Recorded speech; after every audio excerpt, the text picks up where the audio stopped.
What's going on, guys? It's me, JV, coming to you live this Monday morning. Today is August the 12th, 2024. I just got back from a very productive gym session. I was down there for about 3 hours since I'm unemployed right now, and I don't have anything going until this afternoon. I went to the gym, and I just got back about an hour ago, and here I am record. And then from there, by the way, I went to the credit union, and then from the credit union I went to the bank, and then from the bank I walked all the way out here. I wanted to get additional exercises, so I walked about 6,000 steps. So I feel very tired, but I feel good at the same time. Anyway, I just wanted to have a discussion about my and I've done this in the past, but I have a lot of new viewers that have come across my channel for the first time, and so I'm going to repeat the story. I'm going to do another video here of a couple of other videos that I did a couple of years ago regarding a trip that I made down to Medellin, Colombia, and also to Bogota, Colombia. But the one from Medellin was in 2021. The one from Bogota was last year, March of 2023. And I want to talk to you about my own personal experience, my opinion, based on the time that I spent down there. What it's like, what to expect if you haven't been to that country and you're planning on going relatively soon to either of the, either of those two cities, whether it's the capital Bogota or Medellin, which is the second most important city in the country. I'm just gonna talk about my experience. So back in March of 2021, I went to Medellin for the very first time. I had never been to South America, and this was my first trip. And so when I got there, I really didn't have much information, didn't know much about the city, the reputation, the bad reputation really that it has received really since the mid 80s, early 90s, when Pablo Escobar's Medellin cartel was terrorizing the entire population there. And things definitely improved after his death in 1993. Over the next couple of decades, things stabilized, they normalized, and things were not as bad, obviously not even close as bad there as they were when he was alive. So when I got there, I stayed in a place called Laureles, which is very popular. It's a trendy destination for tourists outside of the high hill and low hill place called El Poblado, which I didn't even go to be honest. I had no intentions of going there. I wanted to get away from non-Colombian people. I wanted to socialize with Colombians, so the last thing I wanted to do was to go to El Poblado. So I got to Laureles. I went out. I stayed in a place called Calle 44. It's a very long avenue. It takes you all the way to the subway station, which is the last one there. It's called, I remember it's called San Martin, the last subway station there. And that was my main means of transportation. So when I got there, the first couple of days, I was just talking to people out out on the street, just asking them questions about my where the tourist attractions were, what was the most famous things to do for a non-Colombian visiting for a short period of time to Medellin. And so they told me to go to the usual places, Pueblito Paisa, Parque Lleras, which I didn't go to, Plaza Simón Bolívar, Plaza Botero, Comuna 13, which is like a place where they have a lot of graffitis, painted on the wall. It looks very similar to, for instance, I don't know if you guys have ever been to or heard of a port city in Chile called Valparaiso. Very similar. It had a bunch of graffiti on the walls, beautiful flight of stairs that were very colorful and such. And those were the normal places that I was told to visit. So I basically hit all those places. I went to El Pueblito Paisa. I went to Comuna 3. I went to El Centro several times. The first time that I went to El Centro, I was really intimidated because there was a ton of people, and I had already received plenty of warning signs by the locals not to, let my guard down. I needed to make sure that I had all of my valuables in front of my in the front pockets of my pants so that people wouldn't be able to pickpocket you. But I went there several times. I met some people that were extremely nice to me. I remember meeting a gentleman that actually wanted to walk me all the way from El Centro to his tire shop. He was an attorney, and there was a mechanic shop, I should say, where he was having his vehicle inspected. And so he walked me all the way down there through Calle 44 because he knew the dangers there. But one thing I can tell you is to not be afraid to talk to the locals there. They are extremely helpful.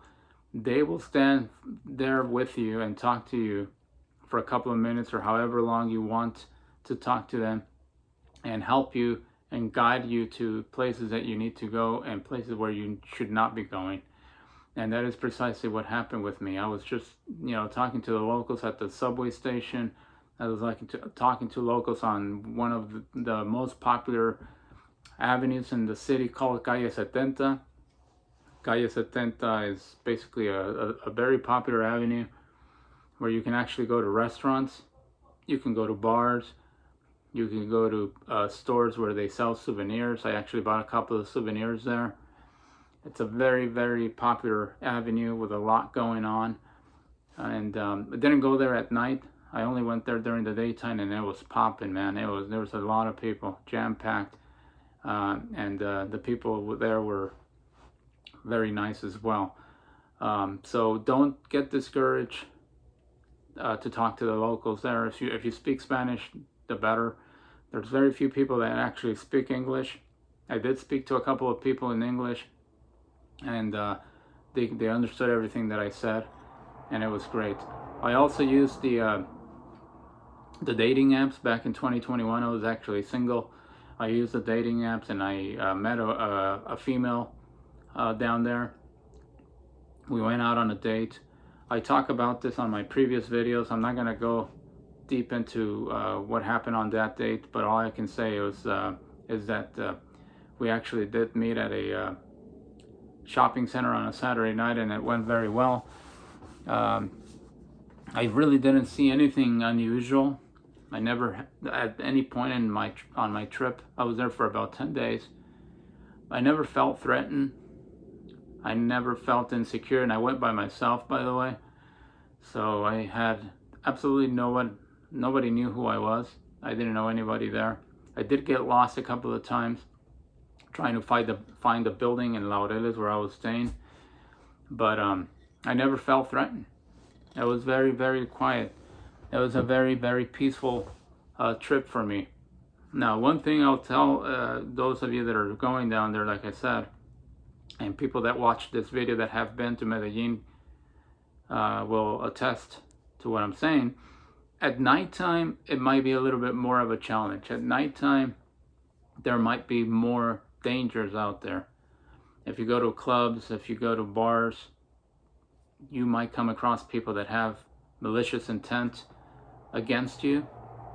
But I never put myself in that predicament. As soon as it got dark, I went to my Airbnb and I pretty much stayed there till the following day.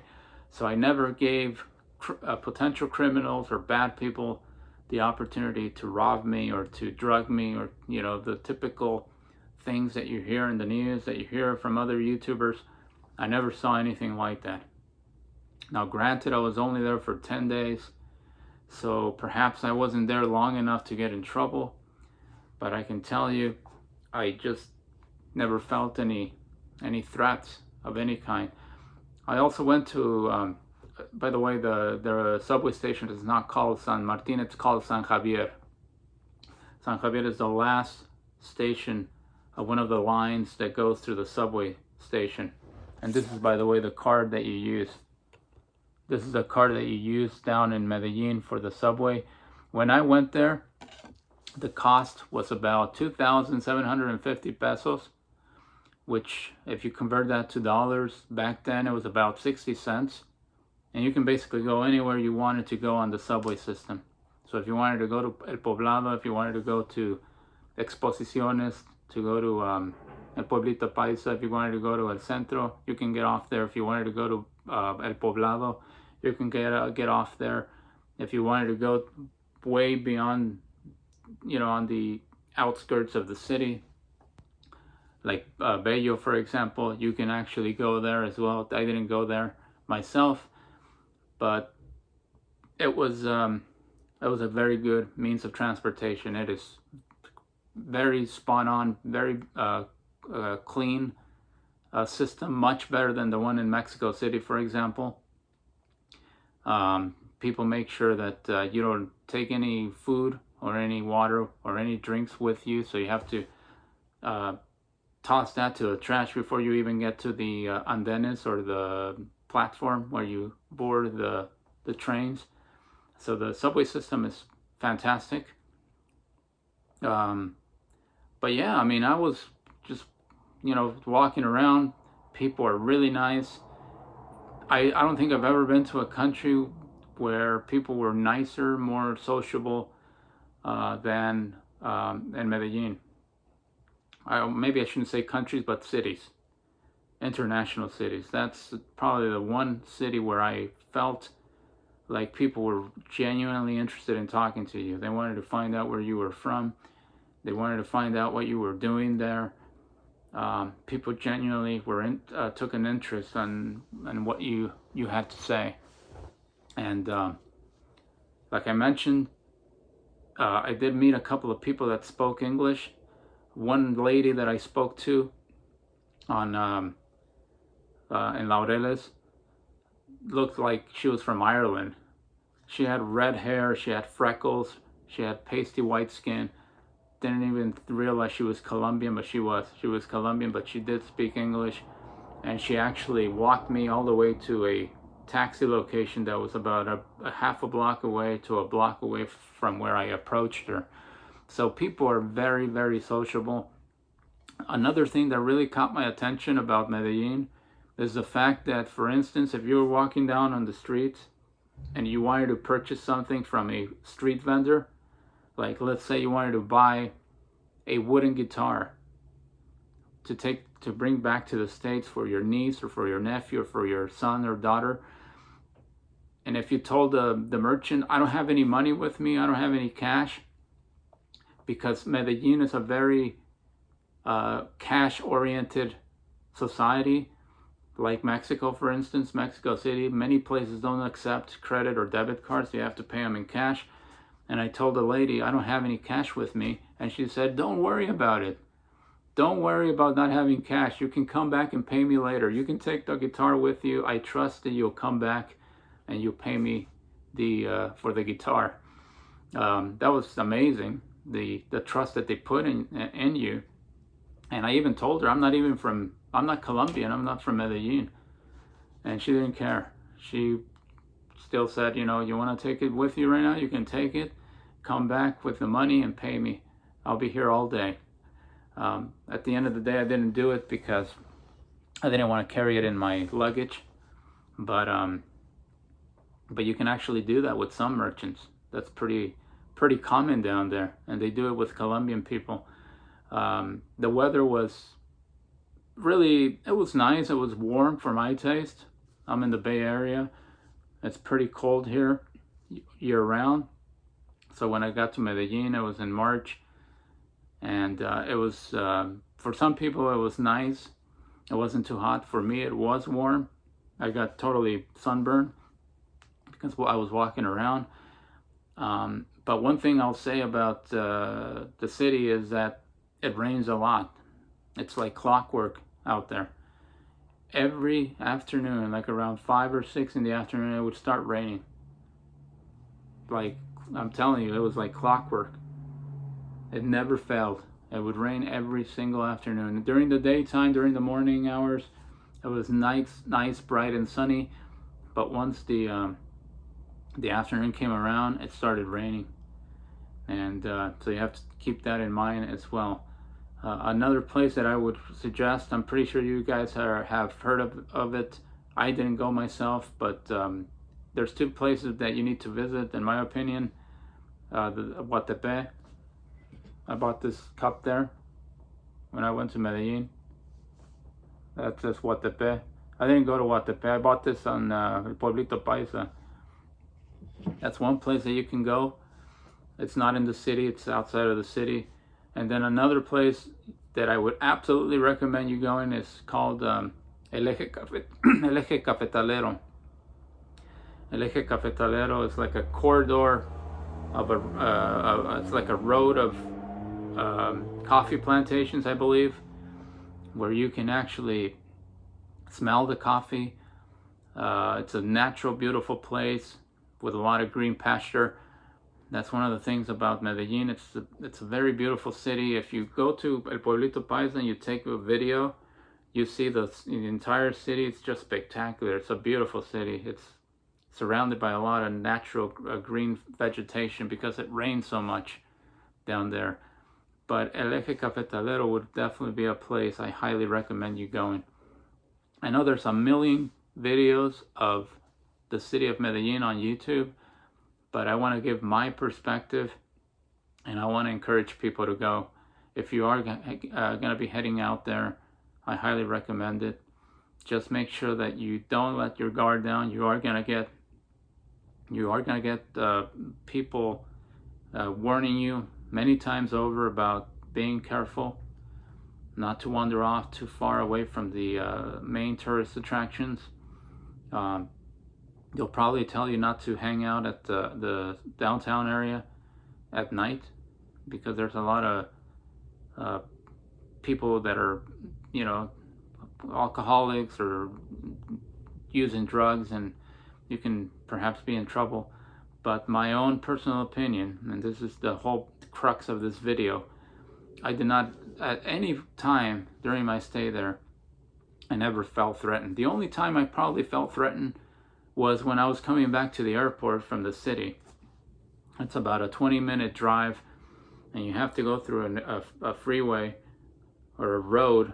It's pretty far away from the actual city, and my flight left at like around 5 in the morning, and so I left the hotel like around midnight, and so it was in the middle of the night, and I was going with a taxi driver, and all of a sudden like a army person, or it wasn't even a police officer, he was actually with the army, stopped us, and he told the taxi driver that I needed to come out of the car, and he started showing him a bunch of papers. And man, I was a little bit asking myself, what the fuck is going on here?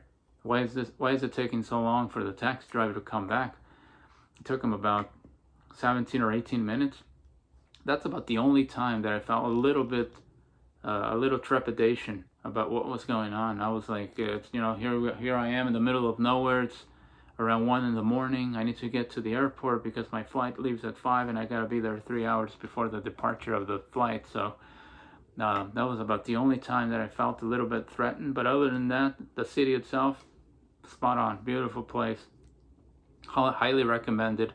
The food is okay for my taste, but the people are very, very hospitable, very warm-hearted, very friendly, very sociable, and yeah, you do have to, like any other place in the world, you have to watch your surroundings to make sure that somebody's not spying on you or trying to jump you in your most vulnerable time. Highly recommend Medellin for those of you that are watching this video, that are browsing through the internet because you want to find out additional information before you take your trip down to Medellin. You're going to have a blast. And I hope you guys enjoyed this video. Thank you very much for watching. I just wanted to do something a little bit different than what I've been doing in the recent past. And I know that I've discussed my previous video to Medellin. I'll probably do another one on Bogota later on some other occasion. I wasn't in Bogota very long, but I'll probably do another video there about the capital.